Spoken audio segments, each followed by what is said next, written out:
你好，欢迎回到深入历史。在今晚的长途旅行开始前，如果我的声音曾在某个夜晚给你带来过片刻的宁静，希望能动动手指为这期视频点个赞，并订阅这个频道。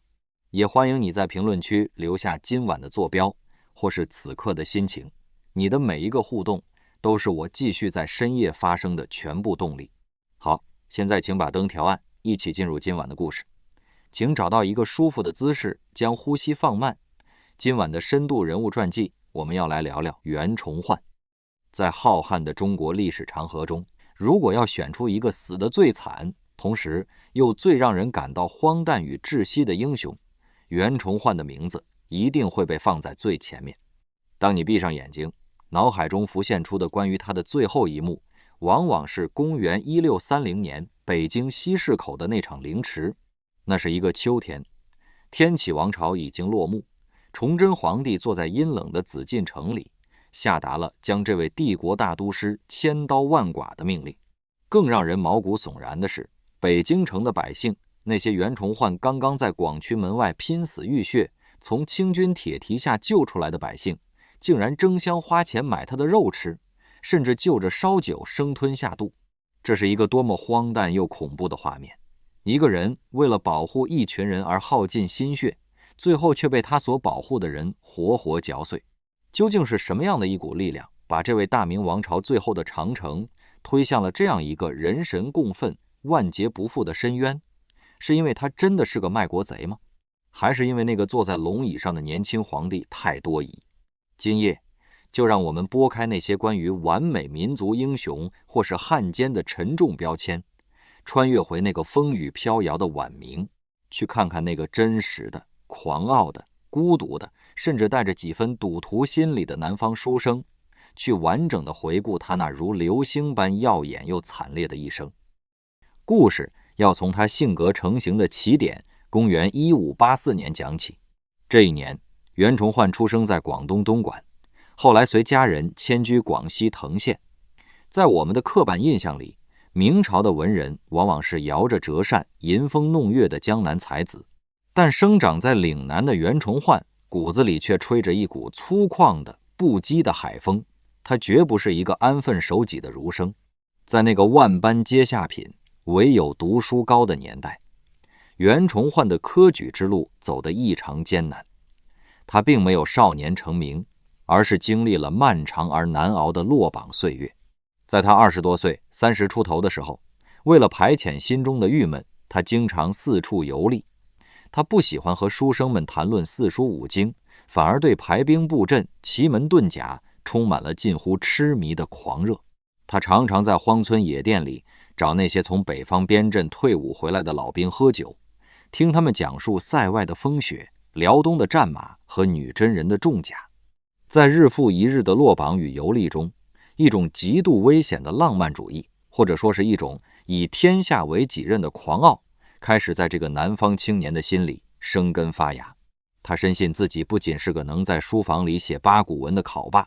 更是个能挽狂澜于既倒的绝世名将。只是他还需要一张进入帝国官僚体系的入场券。终于，时间来到了公元1619年。这一年，35岁的袁崇焕在熬白了头之后，终于考中了进士。然而，大明王朝并没有给他一个太平盛世来施展抱负，仿佛是命运的刻意安排。就在袁崇焕金榜题名的同一年，大明帝国在辽东萨尔浒遭遇了漫天风雪中的史诗级惨败，10几万精锐大军被努尔哈赤的8旗铁骑打得全军覆没。那不仅是一场军事上的惨败，更是大明王朝长达200多年心理防线的彻底崩溃。从那一天起，辽东对于大明的官员来说，不再是建功立业的沙场，而是一个张着血盆大口的地狱。无论是文官还是武将，只要听到去辽东3个字，无不双腿发软。带着对帝国命运的隐隐担忧，新科进士袁崇焕按照明朝的官场晋升路线，被分配到福建邵武当了一个小小的知县。如果日子就这样过下去，他大概会像成千上万的明代文官一样，在这个偏远美丽的地方审审案子、收收税，平淡地度过一生。但在邵武任上，这位知县大人依然不务正业。他特别喜欢聚集群会，和人讨论兵法。遇到退伍的老兵，他依然会拉着人家的手，整夜地聊北方的地形和敌情。此时的袁崇焕就像一把被藏在偏远剑鞘里的绝世利刃，他在黑暗中默默打磨着自己，等待着出鞘的那一天。公元1622年，这一年，大明在辽东的防线再次发生大崩盘，重镇广宁失守，10几万明军一溃千里，退入山海关内。消息传回北京，举朝震动，整个京城陷入了巨大的恐慌。满朝文武在朝堂上互相推诿，谁也不敢在这个时候去接辽东那个烫手的山芋。此时正好在北京朝廷里述职的袁崇焕做出了他人生中第一个让所有人惊掉下巴的举动。他失踪了，没有请假，没有带随从，他一个人骑着一匹马，单枪匹马走出了山海关，走进了那个所有人都避之不及的冰天雪地的辽东前线。他在那片刚刚被清军蹂躏过的焦土上独自徘徊了几天，用他那双眼睛死死地丈量着关外的每一寸土地，每一座废弃的堡垒。几天后，当所有人都以为他已经被女真人杀了或者临阵脱逃的时候，袁崇焕回到了北京。他连满身的冰雪都没来得及抖落，就径直走进了朝堂。面对着那些吓得瑟瑟发抖的高官显贵，面对着焦头烂额的朝廷，这位刚刚被提拔为兵部6品主事的小官昂起头，用带着浓重广东口音的官话，掷地有声地说出了那句震惊千古的狂言：与我军马前谷，我一人足守此。只要你们给我军队，给我粮草，给我钱，我袁崇焕一个人就足够守住大明的东北大门。在这个寂静的朝堂上，这句话就像一道闪电，劈开了晚明死气沉沉的政治雾霾。满朝文武看他的眼神，大概像在看一个疯子。辽东那是多少名将，多少大军填进去，却连个水花都没溅起来的地狱。你一个连兵都没带过的南方文官，凭什么敢说大话？但这正是袁崇焕性格中最致命也最迷人的底色。他有一种近乎偏执的自信，以及一种不计后果的赌徒心态。在那个举国绝望的时刻，大明王朝太需要一个敢于站出来说大话的人了。朝廷不管他是真有本事还是只会吹牛，只要有人肯去送死，那就给他加官进爵。于是朝廷立刻破格提拔他为山东按察使司佥事、山海监军。当袁崇焕收拾行囊，踏上前往山海关的道路时，他或许并不知道自己正在走向一条极其悲壮的不归路。他没有带什么金银细软，只带着满腔的热血和一种我不入地狱谁入地狱的决绝。他把家人留在了南方，切断了自己的退路。他以为只要自己有一颗赤胆忠心，只要自己能在前线修好城墙，筑好大炮，就能阻挡住女真人的铁骑。但他还是太天真了。他那个在书房里读着圣贤书长大的大脑，还没有意识到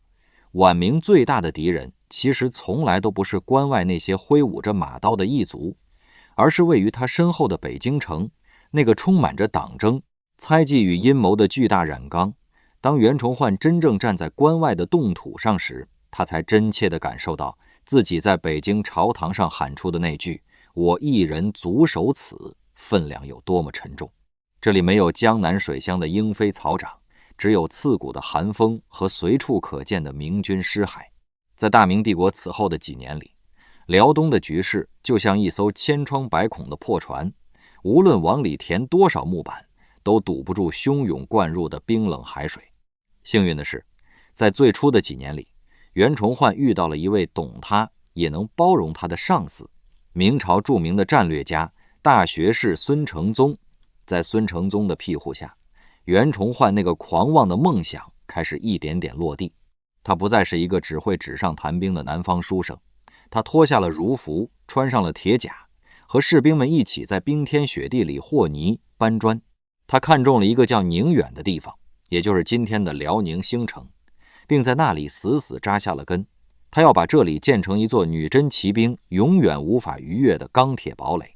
他甚至通过澳门的葡萄牙人引进了当时世界上最先进的重型火器红衣大炮。那是一段极其艰苦但也极其纯粹的岁月。在这个满是逃兵和懦夫的辽东，袁崇焕用他那股近乎偏执的狂热，硬生生拉起了一支敢于和八旗军对阵的队伍。但历史的剧本从来不会让一个英雄舒舒服服地走向巅峰。时间来到了公元1626年的正月，这是大明王朝乃至整个东亚历史迎来剧烈震荡的一个月。当时北京城里的政治风向变了，那个只手遮天的9000岁魏忠贤赶走了支持袁崇焕的孙承宗，换上了一个叫高帝的人来经略辽东。高帝刚一上任，听闻努尔哈赤正在集结大军准备南下，吓得魂飞魄散。他下达了一道极其荒唐但也极其符合官僚明哲保身逻辑的命令：关外所有的明军放弃一切据点，全部撤入山海关内。这是一个极度混乱与绝望的画面。数十万的明朝士兵、关外百姓在寒冬腊月中丢盔弃甲，携家带口地向着山海关狂奔。一路上冻死、饿死、被踩踏而死的人不计其数，整个关外防线瞬间土崩瓦解。大明王朝在辽东这片土地上的最后一点尊严被自己人踩得粉碎。但在这场大溃逃的逆流中，有一座城池的大门死死地关着，那就是袁崇焕的宁远。高帝的撤退令传到宁远时，袁崇焕愤怒了。他站在城头上，看着周围的友军像潮水一样退去，看着关外瞬间变成了一座巨大的空城。他对着高帝派来的使者咬牙切齿地吼出了一句话：我袁崇焕的官职是宁前道，我的职责就是死守宁远，要撤你们撤，我必不出关，绝不后退半步。这是一种何等壮烈又何等孤独的选择。如果我们用心理学的视角去审视此刻的袁崇焕，你会发现支撑他留下的已经不仅仅是忠诚，而是一种被推向极致的殉道者情节。他其实很清楚自己手里只有不到2万的残兵败将，而即将扑过来的是努尔哈赤亲率的10几万八旗精锐。这在当时的军事常识里是一场十死无生的绝局，但他就是要用这种玉石俱焚的姿态去狠狠抽打大明官场那张怯懦而虚伪的脸。他把自己逼入绝境，因为他深信只有在绝境中才能淬炼出真正的千古名将。公元1626年正月23日，努尔哈赤的大军如同黑色的雪崩一般，将小小的宁远城围得水泄不通。努尔哈赤是一位真正的战争天才，在过去40年的戎马生涯中，他从未尝过败绩。无论是大明朝的名将，还是草原上的枭雄，听到他的名字无不闻风丧胆。他看着眼前这座孤零零的宁远城，就像一头狮子看着一只困兽。他甚至还非常客气地给袁崇焕写了一封信，大意是：我带了20万大军来，这座城你是守不住的，只要你投降，我给你高官厚禄。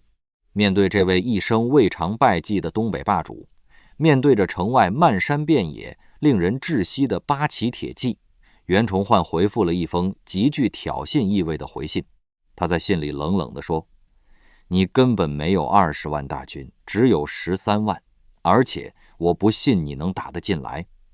为了彻底断绝城内将士的退路和杂念，袁崇焕干了一件极其狠辣的事。他下令将宁远城外所有的民房、商铺一把火全部烧光，坚壁清野，不给敌人留下一丝一毫的掩体和物资。然后他拔出短刀，当着全城将士的面，毫不犹豫地割破了自己的手指，用鲜血写下了一份誓死守城的血书。他跪在地上，对着全城的士兵痛哭流涕，立下重誓：与城存亡，必不退后一步。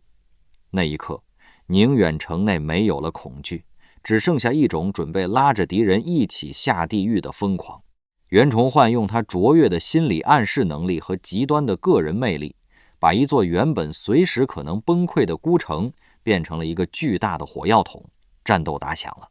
这不是冷兵器时代常规的攻城战，这是一场农耕文明的终极火器，与游牧文明的终极骑兵之间的惨烈碰撞。八旗军推着厚重的挡箭车，像发疯一样冲向城墙。他们用铁镐疯狂地凿击宁远城的城砖，企图挖出大洞。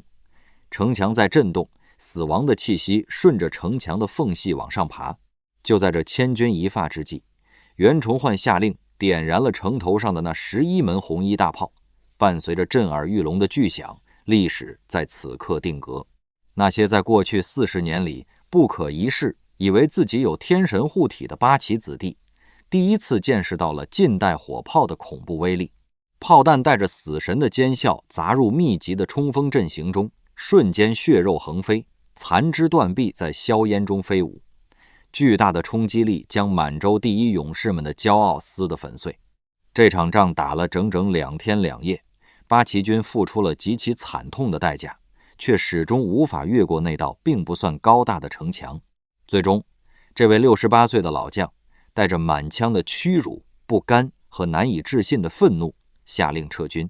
几个月后，努尔哈赤在沈阳郁郁而终。关于他的死因，后世众说纷纭。有人说他是在宁远城下被大炮炸伤了，也有人说他是因为毕生不败的战神神话被一个30多岁的南方书生打破，急火攻心而死。但不论真相如何，一个时代随着他的死去而结束了，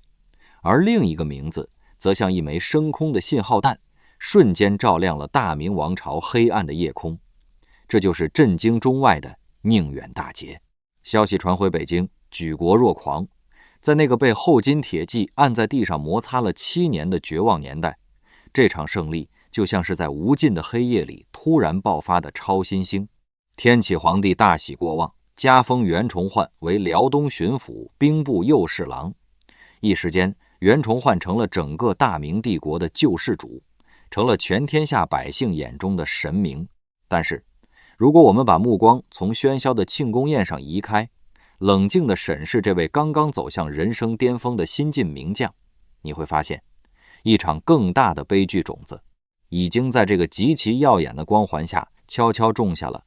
这场突如其来的、几乎不可思议的巨大成功，对袁崇焕的心理造成了极其深远且致命的影响。我们常说，苦难会摧毁一个人，但有时候，巨大的成功比苦难更能让人迷失本性。对于一个有着深厚书生底气、性格本就狂傲的人来说，宁远的胜利不仅证明了他的军事才华，更在潜意识里赋予了他一种危险的错觉。他开始相信自己真的是天命所归，他开始相信自己一个人就可以搞定整个辽东。更可怕的是，他开始打心眼里看不起北京城里那些只会夸夸其谈的文官，甚至看不起大明王朝那套繁琐、僵化但却维系着政治平衡的官僚规则。这就好比一个坐在赌桌前的赌徒，当他用借来的筹码违背了所有的常规概率，一把赢下了全场所有的钱时，他不会觉得这是运气，也不会觉得这是敌人轻敌，他只会觉得是自己看透了这局游戏的底牌。这种只有我全对，你们全是废物的傲慢，在战场上或许是统帅的魄力，但在极度讲究人情世故、讲究权力制衡的大明官场里，这就是一剂足以见血封喉的毒药。随着努尔哈赤的死去，关外的后金政权迎来了他们新的主人，一个比努尔哈赤更年轻、更狡猾、更懂得运用政治手腕的绝世枭雄皇太极。而北京紫禁城里也即将迎来一场翻天覆地的皇权交替。公元1627年，年轻的崇祯皇帝登基，大太监魏忠贤在去往凤阳的路上上吊自杀。大明王朝似乎迎来了一丝中兴的曙光，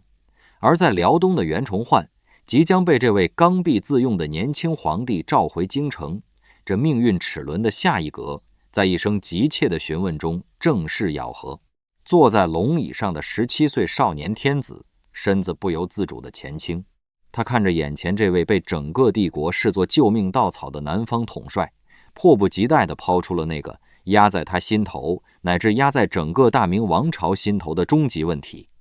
女真跳梁已有10年，先生此来有何破敌之策？面对这位极度焦虑、急需一块浮木来拯救大明危局的帝王，刚刚在关外轰碎了努尔哈赤神话的袁崇焕微微欠身。他用一种极其平静，甚至带着几分随意的语气，说出了一句将他自己直接送上断头台的话：臣受陛下特眷，愿假以便宜，计5年，全辽可复。5年，仅仅需要5年，我就能把大明丢失的辽东全境打回来。当这个回答在空旷的大殿里回荡时，在场的内阁首辅和兵部尚书们全都惊出了一身冷汗。要知道，大明在辽东已经丢盔弃甲了整整10年，耗费了数千万两白银，几十万大军灰飞烟灭。现在你一张口就是5年平辽。退朝之后，给侍中许玉清忧心忡忡地拉住袁崇焕，问他5年平辽，你到底有什么具体的战略战术？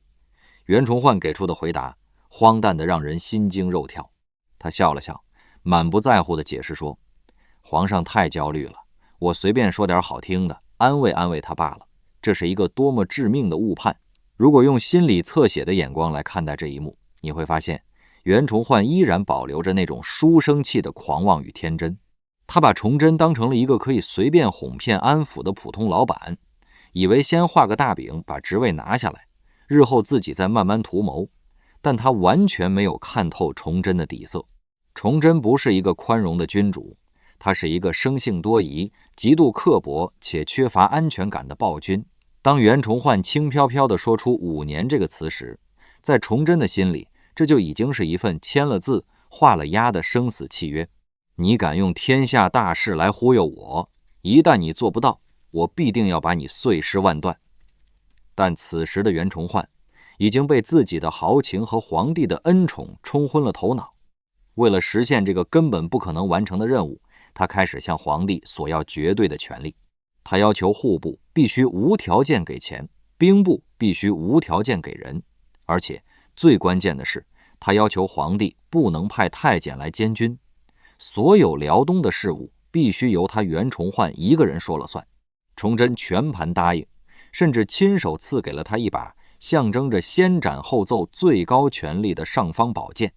带着这把剑，袁崇焕再次回到了辽东，但他手里握着的不再是抵御外敌的尖盾，而是一把足以割伤自己的双刃剑。他很快就会发现，自己面对的不仅仅是关外的强敌，还有那个为了权力可以绞杀一切的政治漩涡。当这把象征着绝对权力的尚方宝剑真正挥舞起来时，最先溅出的不是女真人的血，而是大明朝自己人的血。袁崇焕回到辽东后，很快就发现5年平辽的承诺就像一座大山，压得他喘不过气。辽东的局势远比他在北京朝堂上想象的要复杂得多，军阵内部派系林立，军饷极度短缺，而其中最让他如芒在背的是盘踞在皮岛的东江镇总兵毛文龙。毛文龙是一个极具争议的历史人物，他孤悬海外，像一颗钉子一样扎在后金的后方，时不时搞点游击战，让皇太极非常头疼。但他实质上已经割据一方，不听朝廷调遣，虚报兵力，冒领军饷，甚至和后金有着隐秘的暗中贸易。在袁崇焕的眼里，毛文龙就是他实现5年平辽绝对统帅权路上的最大绊脚石。一个追求绝对掌控力的统帅是无法容忍自己的战区内存在一个不听指挥的军阀的，他必须用一种最决绝的方式来统一军令。公元1629年6月，也就是袁崇焕许下5年平辽诺言的第2年，他做出了一个震惊天下的举动。他以阅兵和发军饷为名登上了皮岛。在一次看似平静的会面后，袁崇焕突然翻脸，列出毛文龙12条当死之罪，然后直接请出崇祯皇帝赐予的尚方宝剑。就在双岛的沙滩上，不顾毛文龙的苦苦哀求和皮岛将士的惊愕，当众将这位正一品左都督斩首。这是一场极度越权的政治谋杀。当毛文龙的人头落地时，袁崇焕以为自己扫清了障碍，可以毫无顾忌地施展他的平辽大计了。但他不知道，这一剑直接斩断了崇祯皇帝对他最后一丝残存的信任。紫禁城里的崇祯听到这个消息后，心中大骇。一个拥有封疆大吏身份的正一品大将，不经过三法司会审，不事先向皇帝请旨，仅仅凭借一把尚方宝剑说杀就杀了。今天你能杀毛文龙，明天一旦你手握重兵造反，你是不是连皇帝也敢杀？但崇祯是个极其隐忍且懂得权术的皇帝，在当时的局面下，他还需要袁崇焕去抵挡皇太极，所以他强压下心中的怒火与极度的恐惧，不仅没有责罚袁崇焕，反而下旨褒奖了他，甚至把毛文龙的旧部也都拨给了袁崇焕指挥。这是一种可怕的捧杀。在权力的牌桌上，当一个多疑的皇帝开始对一个手握重兵的将领感到不可控的恐惧时，这个将领的死期就已经进入了倒计时。袁崇焕并没有察觉到政治气温的骤降，他依然在辽东的冰天雪地里修筑堡垒，准备用他最擅长的防御战一点点耗死满清。但他低估了对手的战略眼光。接替努尔哈赤的皇太极早就看穿了袁崇焕的战术死穴。你不是在宁远和锦州修了坚不可摧的乌龟壳吗？那我不打了，我绕过去。公元1629年10月，皇太极做出了一个极其大胆的战略迂回。他率领10万清军精锐，避开了袁崇焕重兵防守的宁锦防线，绕道蒙古，直接冲破了长城的喜峰口，像一把锐利的尖刀，直插大明帝国的心脏。北京，这就是晚明历史上最让人绝望的几次之变。当清军铁骑在通州一带烧杀抢掠，北京城全城戒严的烽火传到辽东时，袁崇焕急疯了。他终于意识到，自己引以为傲的钢铁防线在皇太极的战略机动面前成了一道无用的摆设。他心急如焚，立刻点起9000最精锐的关宁铁骑，3天2夜不眠不休，向着北京城狂奔。他跑废了无数匹战马，士兵们在马背上跑得吐血，终于在皇太极大军对北京城发动总攻之前，赶到了北京广渠门外。此时的袁崇焕就像一个看到家里着火，拼了命冲回来救火的赤子。他满脸风霜，铠甲上沾满了泥土，在广渠门外与清军展开了极其惨烈的肉搏战。甚至有一次，清军的箭矢射穿了他的铠甲，像刺猬一样挂在他的身上。他用自己的血肉之躯，硬生生地挡住了皇太极10万大军的猛攻，保住了北京城，保住了崇祯皇帝。他以为自己立下了不世之功，他以为只要自己把清军赶走，皇帝就会原谅他在防守上的疏忽。但当他浑身浴血地站在北京城下，仰起头望向那座高耸的城墙时，他看到的回报却是一扇死死关闭的城门。那扇城门就像一道冰冷的铁幕，将满腔热血的袁崇焕和那个他誓死保卫的大明帝国无情地隔绝开来。城里的皇帝连让他进城歇息、吃口热饭的恩准都不给，只允许他的军队在城外的9门城壕里露宿。12月的北京滴水成冰，关宁铁骑的将士们在刺骨的寒风中瑟瑟发抖。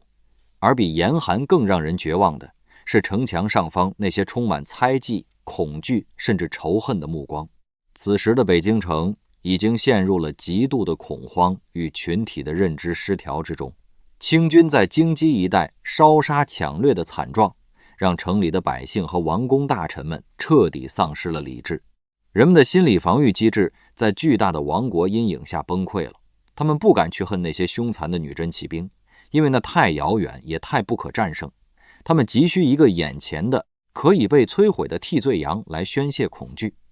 于是一个极其恶毒的逻辑闭环在紫禁城的内外疯狂蔓延。清军是怎么绕过宁锦防线的？怎么那么巧？清军刚到北京，袁崇焕也跟着到了。真相只能有一个，是袁崇焕故意把皇太极放进来的。他是在仰寇自重，他要用北京城几百万百姓的命和皇上的命去逼迫朝廷同意他同后金议和。对于崇祯皇帝来说，这个谣言简直就像一根带血的刺，狠狠扎进他原本就极度缺乏安全感的心里。他站在高高的城楼上，看着城外那支只听命于袁崇焕的关宁铁骑，内心的恐惧已经发生了质变。如果袁崇焕真的和皇太极达成了什么秘密协议，那他这个大明皇帝岂不是成了被权臣和外敌联合把玩的傀儡？而城外那个老谋深算的皇太极极其敏锐地嗅到了大明君臣之间这股致命的政治毒气。他深知在战场上他很难正面击溃袁崇焕的钢铁防线，但在人心这个更险恶的战场上，他只需要轻轻推一把。皇太极施展了那出著名的反间计，他故意让手下的将领在看守被俘的明朝太监时，大声编造后金已经和袁崇焕达成秘密盟约的假消息，然后又不小心放这些太监逃回了北京城。当这些惊魂未定的太监跑回皇宫，跪在崇祯面前和盘托出所谓的惊天密谋时，崇祯心里那根紧绷的弦彻底断裂。公元1629年12月初1，崇祯皇帝以商议军饷为名，将袁崇焕召进了紫禁城。袁崇焕毫无防备地走进了这座他曾许下5年平辽宏愿的宫殿。他或许还天真地以为皇上终于想通了，要给前线的将士们发冬装了。然而等待他的不是赏赐，而是锦衣卫冰冷的锁链。崇祯皇帝坐在龙椅上，连一句当庭对质的机会都没有给，直接下令将这位帝国大都师扒去官服，打入暗无天日的诏狱。这一瞬间，他的内心会是怎样的天崩地裂？为了这个国家，得罪了所有的同僚，杀掉了掣肘的军阀，风餐露宿，浴血奋战，最后换来的竟是一顶通敌叛国的帽子。这不仅仅是身体的囚禁，这是对一个士大夫灵魂的最极端的羞辱。但大明王朝的黑色幽默往往比悲剧本身还要荒诞。袁崇焕刚被抓捕，城外的关宁铁骑瞬间炸了锅。这支在关外跟女真人死磕了多年的骄兵悍将彻底寒了心。主帅祖大寿愤怒地仰天长啸，带着全军将士调转马头，直接一路狂奔撤回了山海关。关宁军一走，北京城再次变成不设防的孤城。在这个生死存亡的关头，那个刚刚把袁崇焕打入死牢的皇帝，竟然厚着脸皮派人去诏狱里恳求袁崇焕写一封信，把祖大寿叫回来救驾。这是一种何等残忍的心理折磨与政治侮辱。换作任何一个清醒的政客，此刻大概都会冷笑一声，看着这个背信弃义的王朝走向灭亡。但袁崇焕终究是个彻头彻尾的悲剧英雄。在阴暗潮湿的牢房里，他拖着沉重的镣铐，拿起笔给祖大寿写下了一封情真意切的血书。祖大寿看到信后伏地痛哭，最终带着关宁铁骑重新杀回了北京，解了京城之围。袁崇焕用这封信证明了自己对大明王朝绝对的忠诚，但悲哀的是，他并不懂帝王心术的幽暗。在崇祯的逻辑里，这封信不仅没有洗清袁崇焕的嫌疑，反而成了他必死无疑的催命符。因为皇帝下的圣旨，大明最精锐的军队不听，而你袁崇焕在死牢里随便写一张纸条，千军万马就为你效死。如果军队只知有袁都师，不知有真命天子，那你袁崇焕比城外的皇太极还要可怕10000倍。你证明了你的忠诚，但也同时证明了你凌驾于皇权之上的威望，这就是死罪。经过大半年漫长而莫须有的审讯，公元1630年8月，崇祯皇帝下达了最后的判决，袁崇焕凌迟处死。那是一个秋风瑟瑟的日子，北京城的西市口人山人海。当押解袁崇焕的囚车缓缓驶过街道时，那些曾经在广渠门外被他用生命保护下来的北京百姓，不仅没有一个人为他喊冤，反而向他吐唾沫、扔石头。刽子手的刀一片片割下，历史记录下了中国历史上最让人不忍卒读的一段画面。刽子手每割下一块肉，周围的百姓就纷纷争抢，甚至拿钱贿赂刽子手，只为买到一块袁崇焕的血肉，就着烧酒生吞下去，边嚼边骂。很多人读到这里，只会痛骂百姓的愚昧与残忍。但如果我们进行更深刻的心理剖析，你会发现，这场吃人肉的狂欢其实是一个病入膏肓的帝国在极度精神高压下产生的集体病态。百姓吃掉的不仅仅是袁崇焕的肉，他们是在咀嚼自己对战争的恐惧、对生存的绝望，以及对这个无能政府的隐秘愤怒。袁崇焕成了一个完美的献祭品，皇帝用它来掩盖自己指挥失误的无能，百姓用它来释放积压已久的暴力。在千刀万剐的剧痛中，袁崇焕看着这群生啖他血肉的子民，他究竟是个什么样的人？如果剥去后世强加给他的神环，真实的袁崇焕其实是一个充满了矛盾的复杂个体。他不是一个完美无瑕的圣人，他性格中有着极度的狂傲、自负，甚至是一种危险的救世主情节。他以为凭借自己的一腔热血和雷霆手段，就可以绕过大明朝那台庞大、僵化、沾满利益纠葛的官僚机器去拯救天下。但正是这种致命的自负与独断，让他在战局的博弈中犯下了几个无可挽回的战略大错。他为了统一军令，不顾程序正义，擅杀毛文龙，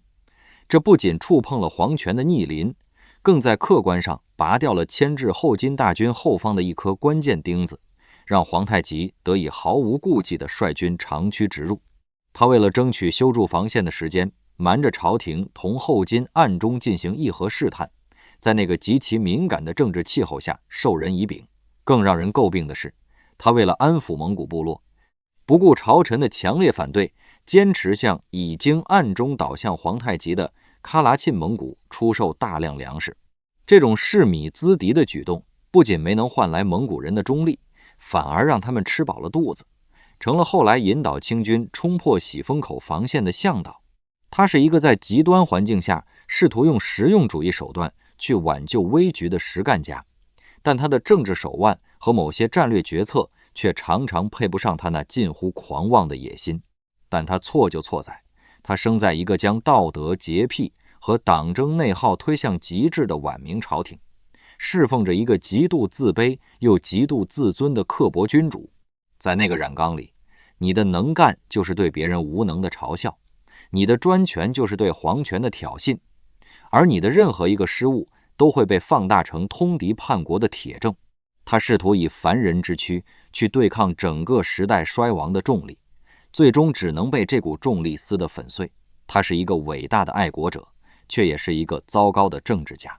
他的死不仅仅是一个孤臣的冤案，更是大明王朝亲手摧毁了自己免疫系统的自杀性行为。最终，这位大明帝国最后的长城，连一具完整的尸骨都没有留下，只剩下一颗头颅被悬挂在旗杆上。据说到了夜里，他的一位姓佘的部下冒着灭九族的危险，偷偷盗走了那颗头颅，埋在了北京广渠门内，留下遗训，世代为大将军守墓。这一守就是将近400年。更让人感到无限苍凉与荒诞的是，100多年后，当清朝的乾隆皇帝在查阅前朝档案时，发现了当年皇太极施展反间计的完整记录。这位大清的帝王叹息不已，亲自下旨为袁崇焕平反。一个终生致力于抗击满清的明朝死臣，